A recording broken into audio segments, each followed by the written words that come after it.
Film की शुरुआत होती है दक्षिण कोरिया के कुछ स्पेशल सैनिकों से। ये लोग मिलकर एक पुराना विस्फोटक निष्क्रिय करने की कोशिश कर रहे होते हैं।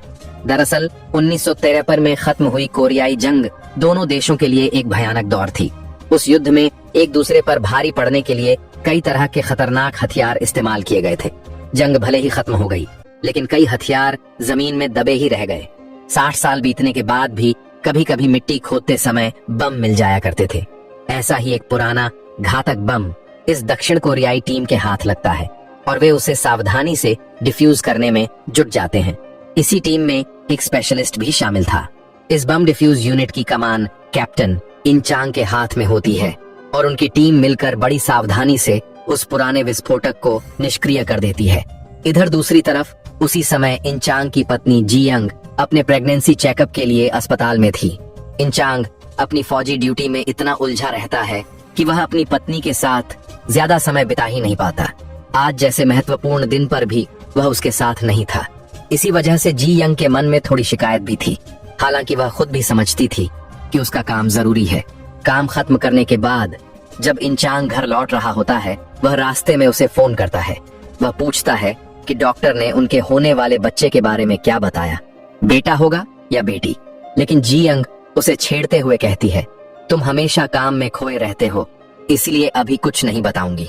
इंचांग माफी मांगता है तो वह कहती है कि घर आने के बाद सब बताएगी। यही सोचकर इंचांग और भी तेजी से घर की ओर जाने लग जाता है, दिल में एक अजीब सी खुशी और बेचैनी लिए हुए। लेकिन अचानक सब कुछ बदल जाता है। जैसे ही वह ड्राइव कर रहा होता है, जमीन को हिलाकर रख देने वाला 7.8 तीव्रता का भूकंप शहर पर टूट पड़ता है। पहले एक हल्का सा झटका और फिर कुछ ही पलों में पूछो मत, पूरा महानगर ऐसे कांपने लगता है जैसे पृथ्वी खुद फटने वाली हो। ऊंची ऊंची इमारतें एक एक करके धूल में तब्दील होने लगती हैं। सड़कें बीच से फट जाती हैं, कारें हवा में उछल जाती हैं। लोग दहशत में इधर उधर भाग रहे होते हैं, जैसे किसी को समझ ही नहीं आ रहा कि कहां भागें। इंचांग अपनी पूरी ताकत से गाड़ी तेज करता है ताकि गिरती इमारतों और टूटती सड़कों से बच सके। उसके चारों ओर हजारों लोगों की चीखें, सड़क का टूटना और हर दिशा से उड़ता मलबा सब मिलकर हालात को और डरावना बना देते हैं। कुछ दूर तक वह किसी तरह कार संभाल कर निकाल लेता है, लेकिन अचानक उसकी गाड़ी एक दूसरी कार से जोरदार टक्कर खा जाती है। उसका वाहन कुछ मीटर घिसटता है और फिर पूरी तरह फंस जाता है। अब आगे जाने का कोई रास्ता नहीं बचता। गाड़ियां उलटी पड़ी थीं, इमारतों के टुकड़े सड़क पर बिखरे थे और जमीन हर कुछ सेकंड में फिर से कांप रही थी। जान बचाने के लिए इंचांग मजबूरन अपनी कार छोड़ देता है, लेकिन उसके कदम अपने लिए नहीं, जी यंग के लिए भाग रहे थे। उसे नहीं पता था कि जिस अपार्टमेंट में उसकी पत्नी है, वह अभी खड़ा भी है या मलबे में बदल चुका है। उसका दिल डर से धड़क रहा था और उसकी दुआ बस एक कि जी यंग किसी तरह सुरक्षित हो। धीरे धीरे खबरें आने लगती हैं कि चीन और दक्षिण कोरिया की सीमा पर स्थित बैगडू ज्वालामुखी अचानक भयानक तरीके से फट पड़ा है। इसी विस्फोट ने इतनी जबरदस्त भूगर्भीय हलचल पैदा की कि 7.8 रिक्टर का भूकंप आया। इस झटके ने सिर्फ सियोल और प्योंगयांग को ही नहीं, बल्कि चीन के नजदीकी एक बड़े शहर को भी भारी नुकसान पहुंचाया। लेकिन यह तो बस शुरुआत थी। विशेषज्ञ बताते हैं कि यह भूकंप असल में फोरशॉक था, यानी बड़ा खतरा अभी आने वाला है। अगर इसका आफ्टर शॉक आया तो उसकी तीव्रता इससे कहीं ज्यादा होगी। ऊपर से ज्वालामुखी का जारी लावा और राख शहरों की बर्बादी को कई गुना बढ़ा सकता है।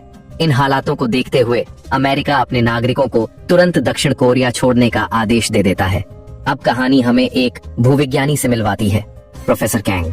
3 साल पहले उन्होंने बैगडू पर्वत पर एक रिसर्च की थी और साफ चेतावनी दी थी कि यह ज्वालामुखी किसी भी समय गंभीर खतरा बन सकता है। लेकिन तब किसी ने उनकी बातों पर ध्यान नहीं दिया। अब जब शहर का आधा हिस्सा मलबे में बदल चुका है, राष्ट्रपति के सचिव उनसे मिलकर मदद की गुजारिश करते हैं। लेकिन प्रोफेसर नाराज थे। उन्हें लगता है कि जब सही समय पर किसी ने उनकी चेतावनी नहीं मानी, तो अब उनके हाथ में करने को कुछ खास नहीं बचा। वह कहते हैं कि वह अमेरिका के नागरिक हैं और इस देश से बाहर जाने की तैयारी कर चुके हैं। सचिव ज्यों उन्हें मनाने की पूरी कोशिश करती है। वह कहती है कि उन्हें सिर्फ 3 घंटे चाहिए, क्योंकि कोई नहीं जानता कि अगला मुख्य झटका कितना बड़ा होगा। अगर ज्वालामुखी शांत नहीं हुआ तो बचे हुए शहर भी राख और मलबे में बदल जाएंगे। बहुत समझाने के बाद कैंग मान जाते हैं।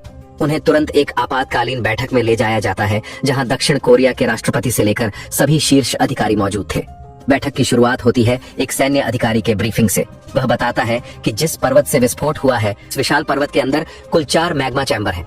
इनमें से हर चैम्बर अलग अलग समय पर फटेगा और हर विस्फोट पिछले से ज्यादा खतरा लेकर आएगा।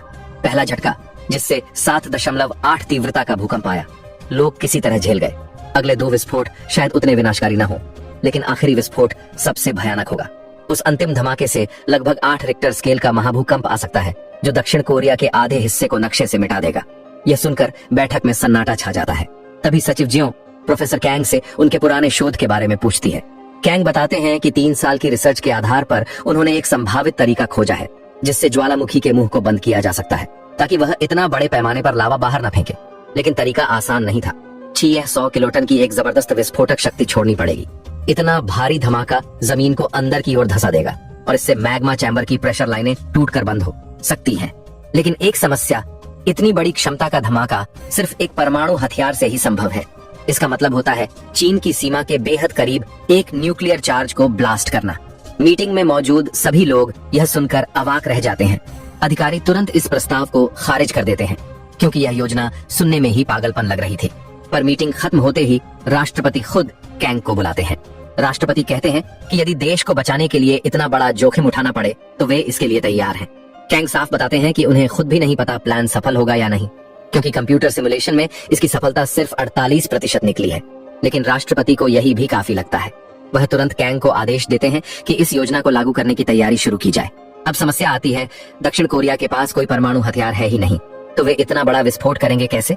इसका हल निकालने के लिए एक बेहद खतरनाक, लगभग नामुमकिन सा ऑपरेशन तैयार किया जाता है। राष्ट्रपति की अनुमति से तय किया जाता है कि वे उत्तर कोरिया के परमाणु मिसाइल बेस से यूरेनियम चोरी करेंगे। उत्तर कोरिया के पास कुल 6 बेहद ताकतवर मिसाइलें थीं। हाल ही में उनकी अमेरिका के साथ शांति संधि हुई थी, जिसके तहत वे ये मिसाइलें अमेरिका को सौंपने वाले थे। ठीक इसी मौके का फायदा उठाकर दक्षिण कोरिया ने गुपचुप तरीके से उनमें से एक मिसाइल से यूरेनियम निकाल लाने की योजना बनाई।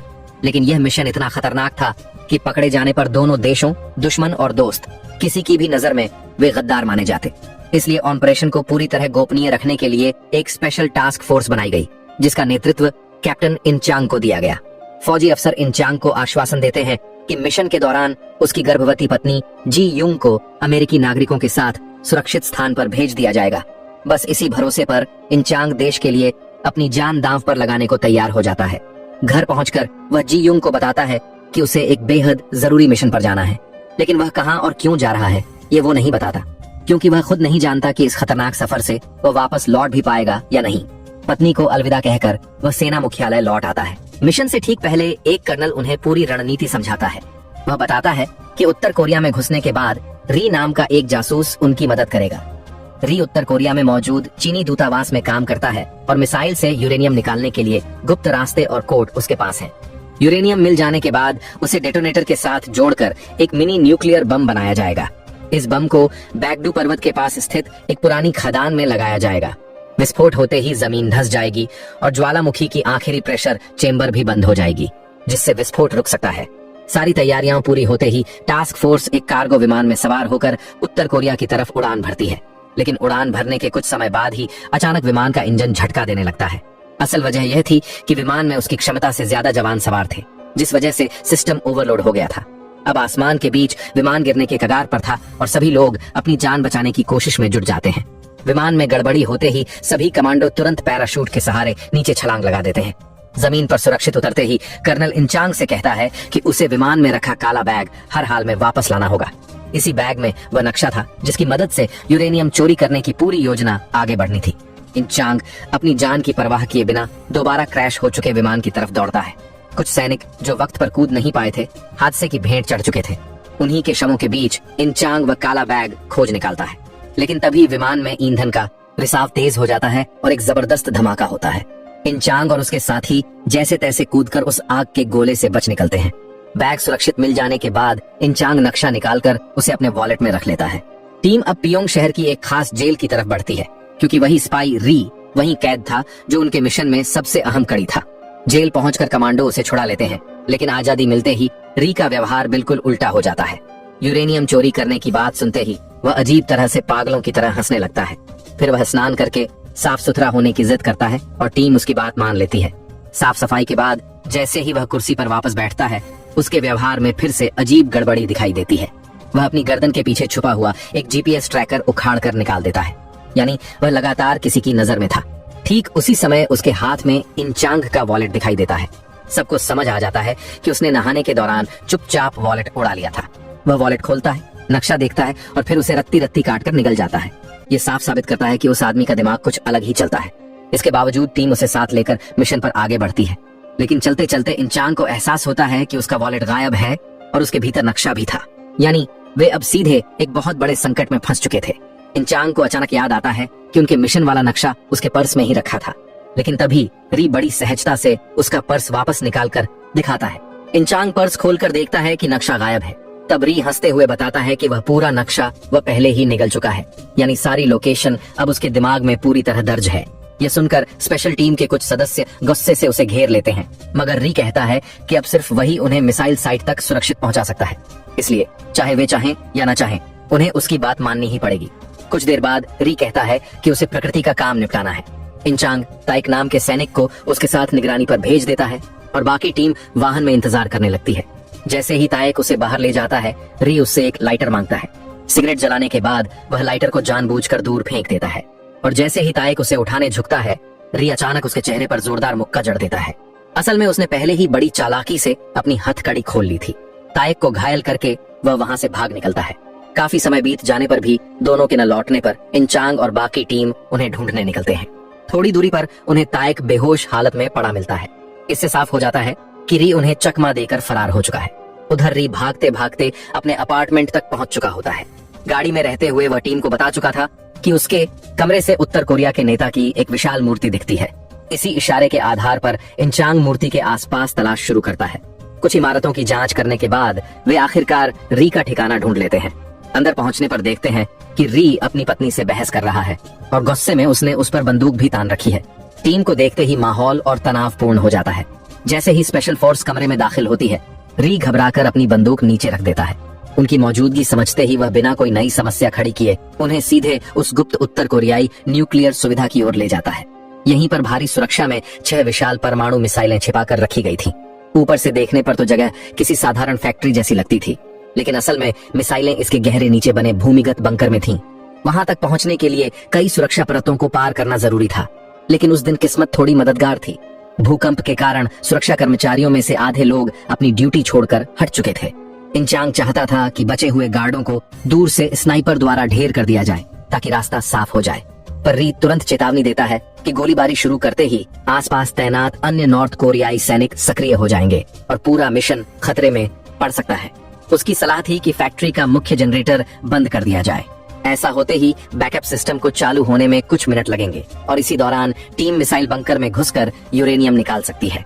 प्लान के मुताबिक सभी सदस्य चुपचाप फैक्ट्री परिसर में दाखिल हो जाते हैं, मगर भीतर पहुंचते ही कुछ गार्ड उन्हें देख लेते हैं और तुरंत ही दोनों तरफ से गोलियों की बरसात शुरू हो जाती है। स्पेशल फोर्स तेजी से कई गार्डों को निष्क्रिय कर देती है। इस बीच री एक सैनिक के साथ एक कोने में छिपा बैठा होता है। वह सैनिक से उसकी पिस्तौल मांगता है और जैसे ही हथियार उसके हाथ में आता है, री अचानक उसी पर गोली चला देता है। इसी बीच 3 उत्तर कोरियाई गार्ड वहां आ पहुंचते हैं। री तुरंत अभिनय करते हुए उनसे कहता है, देखो, मैंने साउथ कोरिया से आए घुसपैठियों के लीडर को मार गिराया। गार्ड उसकी बात पर भरोसा करके मृत शरीर की जांच करने झुकते हैं, लेकिन तभी वह घायल सैनिक अचानक हरकत कर देता है और इसी पल का फायदा उठाकर री उन तीनों को पलक झपकते ही ढेर कर देता है। यानी उसने पहले सैनिक पर गोली इसलिए चलाई थी ताकि उसे मृत दिखाकर बाकी गार्डों को जाल में फंसाया जा सके। उसके दिमाग में शुरू से ही यह खतरनाक प्लान तैयार था। उस आदमी ने बुलेट प्रूफ जैकेट पहन रखी थी, इसलिए गोलियां लगने के बावजूद उसे कोई बड़ा नुकसान नहीं हुआ। दूसरी तरफ इंचांग और उसकी टीम किसी तरह जनरेटर को बंद करने में कामयाब हो जाते हैं। अंधेरा फैलते ही वे सभी नाइट विजन चश्मे पहनकर आगे बढ़ते हैं और गार्ड्स पर हमला बोल देते हैं। कुछ ही देर में वे कई सुरक्षा कर्मियों को खत्म कर रास्ता साफ कर लेते हैं। सबको रास्ते से हटाने के बाद वे री की मदद से भूमिगत सुरंग तक पहुंचते हैं। इस सुरंग के लिफ्ट का पासवर्ड सिर्फ री को पता था। लिफ्ट से नीचे उतरकर जब वे आगे का दरवाजा खोलते हैं तो सामने मिसाइलें रखी दिखाई देती हैं। वे तुरंत एक मिसाइल खोलकर उसके अंदर से यूरेनियम निकालने की तैयारी में लग जाते हैं। काम शुरू करने से पहले वे री को एक किनारे मजबूती से बांध देते हैं ताकि वह कोई गड़बड़ न कर सके। इसके बाद टीम बेहद सावधानी से धीरे धीरे मिसाइल के अंदर से यूरेनियम निकालने लगती है। लेकिन तभी री देखता है कि सुरंग का भारी दरवाजा खुद ब खुद बंद होने लगा है। दरअसल इसी समय बैकडू पर्वत में दूसरी बार जोरदार विस्फोट हुआ था। इस विस्फोट से आए भयंकर झटकों ने उत्तर और दक्षिण दोनों तरफ के इलाकों को हिलाकर रख दिया। री किसी तरह खुद को बांधों से छुड़ाता है और दरवाजे के बीच एक बड़ा ड्रम अड्डा देता है ताकि वह पूरी तरह बंद न हो सके। मौका मिलते ही वह सबकी नजर बचाकर सुरंग से बाहर निकल जाता है। बाहर आते ही उसके फोन पर कॉल आता है। सामने वाला कहता है, यूरेनियम हमें सौंप दो, तुम्हारी बेटी को आजाद कर देंगे। असल में ये लोग कुछ खतरनाक चीनी गैंगस्टर थे जिन्होंने पहले ही उसकी बेटी का अपहरण कर लिया था। यही वजह थी कि री शुरुआत से ही अजीब और संदिग्ध व्यवहार कर रहा था। उन्हें यूरेनियम चाहिए था और अपनी बेटी को बचाने के लिए री के पास उनकी बात मानने के अलावा कोई विकल्प नहीं बचा था। उधर स्पेशल फोर्स टीम तब तक सारे यूरेनियम और जरूरी उपकरण सफलतापूर्वक निकाल चुकी थी। यूरेनियम को सक्रिय करने के लिए वे उसमें डिटोनेटर लगा देते हैं और उसी जगह एक पूरी तरह काम करने वाला परमाणु बम तैयार कर लेते हैं। लिफ्ट में चढ़ने के बाद टीम इस उलझन में पड़ जाती है कि वे इतनी गहराई वाले टनल से ऊपर कैसे निकलेंगे। तभी अचानक री ऊपर वाले बटन को दबाकर लिफ्ट को उनकी तरफ भेज देता है। लिफ्ट ऊपर पहुंची तो दक्षिण कोरियाई टीम बम लेकर वापस लौटने की तैयारी में जुट जाती है।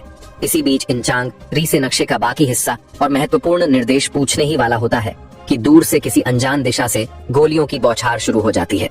स्पेशल फोर्स भी जवाबी फायर करती है, लेकिन भारी हमले में उनके कई सैनिक मौके पर ही मारे जाते हैं। हमलावर और कोई नहीं बल्कि अमेरिकी सेना के जवान थे। वे उसी समझौते के तहत वहां आए थे जिसमें कहा गया था कि उत्तर कोरिया की मिसाइलें वे अपने कब्जे में लेंगे। लेकिन जब उन्होंने दक्षिण कोरियाई फोर्स को यूरेनियम निकालते देखा तो उन्होंने इसे सीधा खतरे के रूप में लिया और उन पर हमला कर दिया। इन सैनिकों के पास बेहद उन्नत हीट डिटेक्शन तकनीक थी जिससे वे आसानी से दक्षिण कोरियाई टीम की लोकेशन पहचान कर उन्हें निशाना बना रहे थे। इसी अफरा तफरी में इंचांग गोलियों से बचते हुए दौड़कर एक ट्रक के नीचे घुस जाता है। वह ट्रक के फ्यूल टैंक में छेद कर पेट्रोल बहा देता है। थोड़ी दूर तक ट्रक चलाने के बाद वह अपने साथी मिन की मदद से उस ट्रक में आग लगा देता है। आग इतनी भयंकर होती है कि गर्मी के कारण अमेरिकन सैनिकों का हीट डिटेक्शन सिस्टम पूरी तरह फेल हो जाता है। इस मौके का फायदा उठाते हुए री और इंचांग बम को लेकर तेजी से भाग निकलते हैं, लेकिन जैसे ही वे गाड़ी में बैठते हैं री अचानक इंचांग पर टेजर चलाकर उसे बेहोश कर देता है। अब साफ हो जाता है कि री यूरेनियम को चीनी गैंगस्टर के हवाले करने के लिए सब कुछ कर रहा है। इस बीच बैकडू पर्वत के दूसरी बार फटने से इतनी भयानक भूकंपीय लहर उठती है कि तट की तरफ एक विशाल सुनामी बनकर टूट पड़ती है। जियोंग उस वक्त बंदरगाह की ओर जा रही थी जहां उसे अमेरिकी नागरिकों के साथ एक जहाज से सुरक्षित स्थान पर पहुंचाया जाना था, लेकिन रास्ते में ही सुनामी के उफान ने उसकी गाड़ी को घेर लिया। इसी अफरा तफरी में एक दूसरी कार उसकी कार से टकरा जाती है जिससे उसका दरवाजा जाम हो जाता है। बेहद संघर्ष के बाद वह दरवाजा तोड़कर बाहर निकलती है और गहरे तेज बहाव वाले पानी में तैरकर जान बचाने की कोशिश करती है। दूसरी तरफ प्रोफेसर कैंग लगातार कई डिजिटल सिमुलेशन चलाने के बाद आखिरकार एक बेहद महत्वपूर्ण संकेत तक पहुंचता है। वह सचिव को बताता है कि यदि बैकडू पर्वत पर स्थित 7वें नंबर की खान में नियंत्रित विस्फोट किया जाए तो पूरे मिशन की सफलता की संभावना कई गुना बढ़ सकती है। लेकिन अभी वे इस योजना पर अमल के बारे में सोच ही रहे थे कि अचानक अमेरिकी सेना पूरे ऑपरेशन का नियंत्रण अपने हाथ में ले लेती है। अमेरिका किसी भी कीमत पर चीनी सीमा के इतने करीब एक शक्तिशाली विस्फोट होने नहीं देना चाहता था। ये स्थिति देखकर प्रोफेसर कैंग पूरी तरह निराश हो जाता है और बाकी अमेरिकी नागरिकों के साथ देश छोड़ने की तैयारी करने लगता है। जियोन उसे समझाने की बहुत कोशिश करती है कि कोई न कोई वैकल्पिक रास्ता जरूर निकाला जा सकता है, पर कैंग अब किसी बात पर ध्यान देने के मूड में नहीं था। उधर इंचांग को बेहोश करने के कुछ समय बाद उसकी चेतना धीरे धीरे लौट आती है। वह खुद को कार की पिछली सीट पर हथकड़ियों से बंधा हुआ पाता है। री उसे ठंडे स्वर में बताता है कि वह बम का यूरेनियम चीनी गैंगस्टरों को सौंपने जा रहा है और आगे उसकी किस्मत क्या होगी यह वही लोग तय करेंगे। कार काफी देर चलने के बाद री प्रकृति की पुकार सुनकर कुछ दूरी पर रुकता है। यही मौका देखकर इंचांग बड़ी मुश्किल से अपनी जेब में छिपी एक नुकीली धातु की शीट से हथकड़ियों को खोल लेता है, लेकिन जैसे ही वह पूरी तरह से आजाद होने ही वाला था री अचानक पीछे मुड़कर सब समझ जाता है। इतना देखते ही इंचांग बिना सोचे समझे जीपीएस ट्रैकर को उठाकर निकल जाता है ताकि उसकी टीम आसानी से उसकी लोकेशन ट्रैक कर सके। ये देखकर री बुरी तरह भड़क उठता है और इंचांग पर हमला कर देता है। दोनों के बीच जोरदार हाथापाई शुरू हो जाती है। झगड़े के बीच इंचांग री को धक्का देकर अलग करता है और खुद ड्राइविंग सीट पर कूदकर कार स्टार्ट कर देता है, लेकिन री हार मानने वालों में से नहीं था। वह दोबारा उस पर टूट पड़ता है। कार का नियंत्रण हाथापाई के कारण बिगड़ जाता है और तेज रफ्तार कार सड़क से फिसलकर घने जंगल में घुस जाती है। वहां एक मोड़ पर कार उछलकर एक ऊंचे पेड़ से टकराती है। टक्कर इतनी जोरदार होती है कि दोनों बुरी तरह चोटिल हो जाते हैं। इसके बाद इंचांग किसी तरह उठकर री को स्टन गन से बेहोश करने की कोशिश करता है, लेकिन बिजली का झटका उल्टा उसी पर लग जाता है। जोरदार टक्कर के बाद दोनों, इंचांग और री, लगभग बेहोशी जैसी हालत में जमीन पर गिरे पड़े थे। इसी दौरान दूसरी तरफ प्रोफेसर कैंग बाकी अमेरिकी नागरिकों के साथ एक बस में बैठकर समुद्री बंदरगाह की ओर जा रहा था। रास्ते में ठीक उसी बस पर जियोंग भी पहुंच जाती है। मतलब वह किसी तरह उस भयानक सुनामी से बचकर यहाँ तक पहुंचने में सफल हो गई थी। बस में चढ़ने के बाद वह कैंग के पास वाली सीट पर बैठ जाती है। अपने चारों ओर हुए विनाश को याद करते ही जियोंग की आंखों से आंसू बहने लगते हैं। उसकी हालत देखकर कैंग उसे सांत्वना देता है और पास ही रखा टिश्यू थमा देता है। जियोंग भावुक स्वर में उससे पूछती है, आप भी कोरिया से हैं ना? लेकिन कैंग तत्काल खुद को अमेरिकी बताकर कहता है कि वह कोरियाई भाषा बिल्कुल नहीं जानता, ताकि कोई पहचान न पाए कि वह सच में कौन है। थोड़ी देर बाद बस बंदरगाह पहुंचती है और सभी यात्रियों को जहाज पर चढ़ने की प्रक्रिया शुरू होती है। कैंग अपना अमेरिकी पासपोर्ट दिखाता है और उसे तुरंत जहाज पर चढ़ने की अनुमति मिल जाती है, लेकिन जियोंग के पास कोरियाई पासपोर्ट होने के कारण उसे मना कर दिया जाता है। कैंग उसके लिए सैनिकों से बहुत समझाने की कोशिश करता है, उसकी हालत, उसकी चोटें सब बताता है, लेकिन अमेरिकी सुरक्षा कर्मी किसी भी नियम में डील देने के लिए तैयार नहीं होते। जियोंग फिर भी वहीं रुकने का फैसला करती है, क्योंकि उसे पूरा भरोसा था कि इंचांग उसे लेने वापस जरूर आएगा, वह वादा जो उसने किया था। लेकिन इंचांग तो इस समय उत्तर कोरिया में ही फंसा हुआ है और उसके हालात किसी को पता नहीं। उधर जंगल के उस हादसे के बहुत देर बाद आखिरकार दोनों को होश आने लगता है। जैसे ही री संभलता है, वह तुरंत इंचांग के हाथों को फिर से बांध देता है ताकि वह भाग न सके।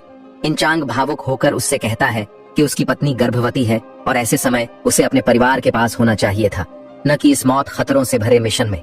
शायद उसका बच्चा जन्म ले भी ले और वह कभी अपने पिता का चेहरा न देख पाए।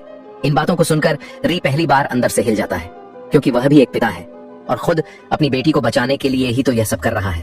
कुछ देर की चुप्पी के बाद दोनों साथ मिलकर बम को एक गुप्त जगह तक ले जाते हैं। वहीं कुछ दूरी पर चीनी गैंगस्टर अपनी गाड़ियों में इंतजार कर रहे होते हैं, ताकि री से यूरेनियम लेकर उसकी बेटी को वापस लौटा सकें। री जानता है कि यह सौदा कितना खतरनाक है और इंचांग भी समझ चुका है कि अब खेल और बड़ा होने वाला है। दोनों, इंचांग और री, मामूली राहत महसूस कर ही रहे थे कि अचानक अमेरिकी सेना उन पर हमला कर देती है। अब उन्हें लगने लगता है कि शायद यही आखिरी मौका है और दोनों तैयार हो जाते हैं आत्मसमर्पण के लिए। तभी अचानक सामने से एक बस आती है। बस चला रहा था स्पेशल फोर्स का मेंबर किम, जो जीपीएस ट्रैकर की मदद से इंचांग को बचाने आया था। दोनों झट से बस में कूदते हैं और मिन की मदद से पलायन शुरू कर देते हैं। अमेरिकी सैनिक पीछे से गोलियां चलाते हैं, लेकिन री फुर्ती और बहादुरी दिखाते हुए उनका पीछा रोकने के लिए एक दुश्मन वाहन को उड़ा देता है। इतना सब होने के बीच बैगडू पर्वत से अचानक तीसरे नंबर का ज्वालामुखी विस्फोट होता है। इसका झटका इतना भारी था कि पास के पुल और रास्ते ताश के पत्तों की तरह बिखरने लगते हैं। इसी दौरान ऊपर से एक बड़ा लोहे का टुकड़ा बस के पिछले हिस्से पर गिरता है। बस में रखा बम भी गिरने ही वाला था, लेकिन री और इंचांग मिलकर उसे सुरक्षित पकड़ने में सफल होते हैं। पुल और सड़क पूरी तरह टूटते जाते हैं, लेकिन मिन अपने कौशल से बस को नियंत्रित करता है और आगे बढ़ाता है। यूएसए की सेना भी इस बीच पूरी तरह फंस चुकी थी। उनके वाहन पुल पर फंसकर जाम हो जाते हैं। मिन अपनी पूरी ताकत से बस दौड़ाता है, लेकिन सामने कुछ अवरोधक वाहन होने की वजह से उन्हें थोड़ी रुकावट का सामना करना पड़ता है। सौभाग्य से पुल का अगला हिस्सा अभी भी सुरक्षित था। इसका फायदा उठाकर वे बम के साथ सुरक्षित रूप से उस क्षेत्र से निकलने में कामयाब होते हैं। कोरियाई बंदरगाह पर भी भूकंप के झटकों के कारण अफरा तफरी मच जाती है। सभी लोग जल्दी जल्दी जहाज पर चढ़ने लगते हैं। अमेरिकी सैनिक कोरियाई नागरिकों को जहाज पर नहीं चढ़ने देते और जियोंग के साथ भी वही होता है। लेकिन कैंग तेजी से सामने आता है और जियोंग को सुरक्षा में रखता है। वह समझाता है कि इंचांग अब तुरंत उसे लेने नहीं आने वाला और जियोंग को फिलहाल सुरक्षित रहना ही सबसे जरूरी है। अब वह उत्तर कोरिया में मौजूद है। यूएस आर्मी का रवैया देखकर कांग का मन भी बदल जाता है। जहाज पर चढ़ने के बजाय वह तय करता है कि वह कोरियाई लोगों की मदद करेगा। इसके लिए वह तुरंत सचिव जियोन से संपर्क करता है। कांग बताता है कि उसके पहले किए गए हिसाब किताब में गड़बड़ी निकली है। तीसरी बार आग उगलते क्रेटर को देखकर उसे साफ लगता है कि बैगडू पर्वत का चौथा विस्फोट माइन नंबर 8 के पास होने वाला है। लेकिन उसने पहले सोचा था कि यह घटना शायद 7 नंबर माइन के पास होगी।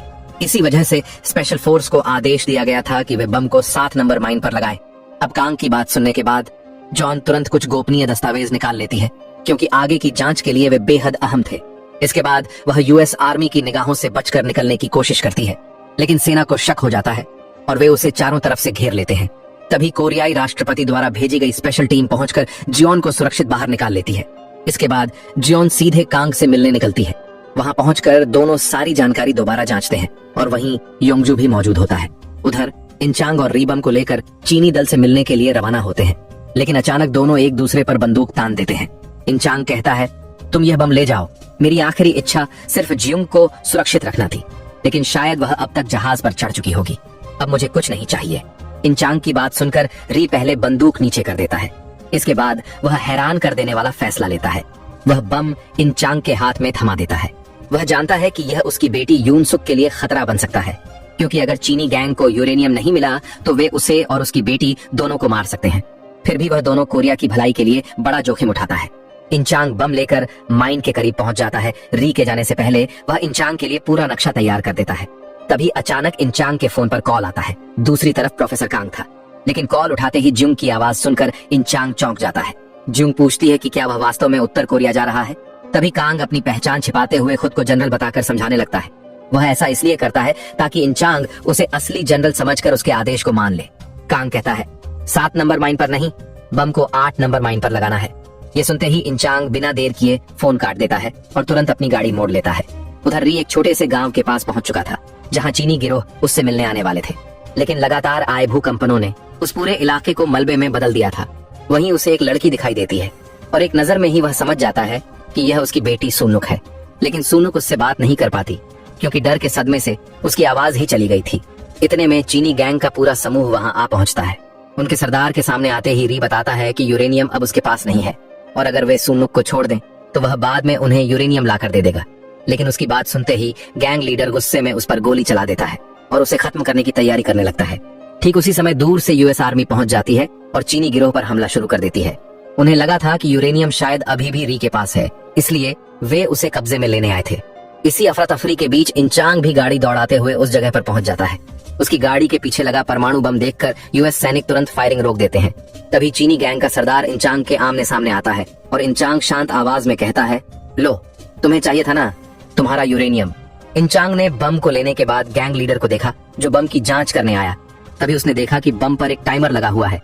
टाइमर देखकर वह डर के मारे पीछे हट गया। वह बार बार इंचांग से टाइमर को बंद करने की कोशिश करने को कहता है, लेकिन एक बार परमाणु बम का ट्रिगर सेट हो जाने के बाद उसे बंद करना असंभव था। यूएस सेना जब देखती है कि बम कुछ ही समय में फटने वाला है तो तुरंत वहां से हट जाती है।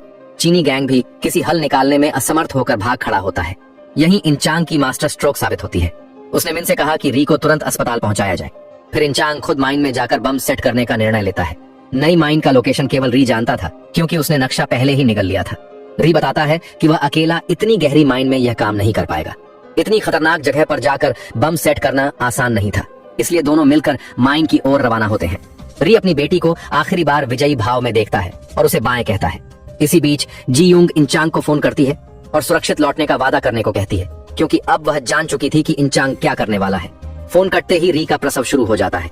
काहा और जियोन उसे तेजी से अस्पताल पहुंचाते हैं। भूकंप की वजह से अस्पताल की छत भी टूटने लगती है, लेकिन डॉक्टरों ने हर हाल में डिलीवरी कराई। इसी बीच इंचांग और री पहाड़ के पास पहुंचते हैं। उनके चारों ओर भारी भूस्खलन हो रहा था और ज्वालामुखी की आग के गोलों की बारिश हो रही थी। इन सारी मुश्किलों को पार करते हुए दोनों आखिरकार माइन तक पहुंचते हैं। फिर मिलकर वे बम को माइन के अंदर धकेलने लगते हैं। लेकिन जैसे ही वे थोड़ी और दूरी तय करते हैं, अचानक जनरेटर की बिजली चली जाती है।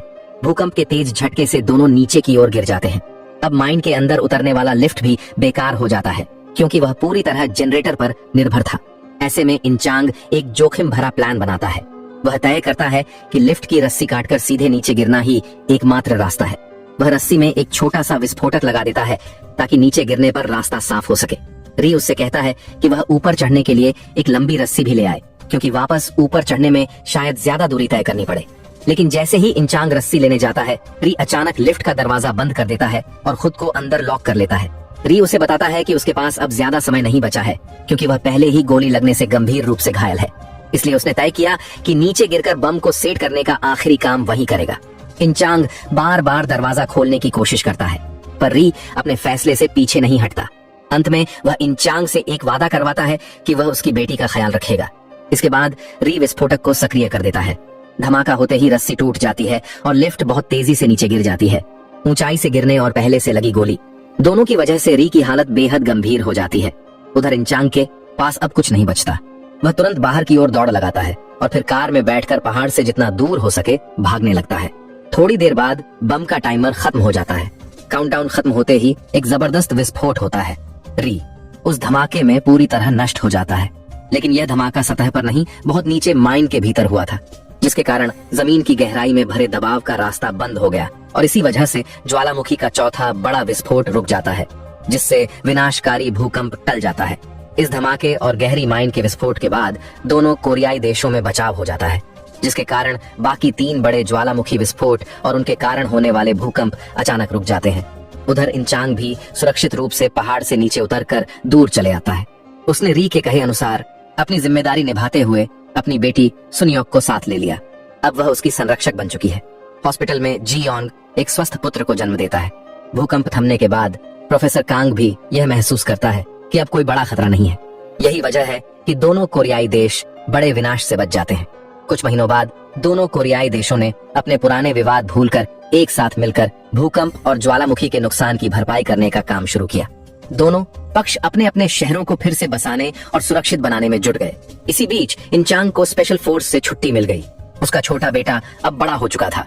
इस तरह इंचांग, सुनियोक, जी योंग और उनका बेटा अब मिलकर सुरक्षित, सुखी और शांत जीवन बिताने लगे।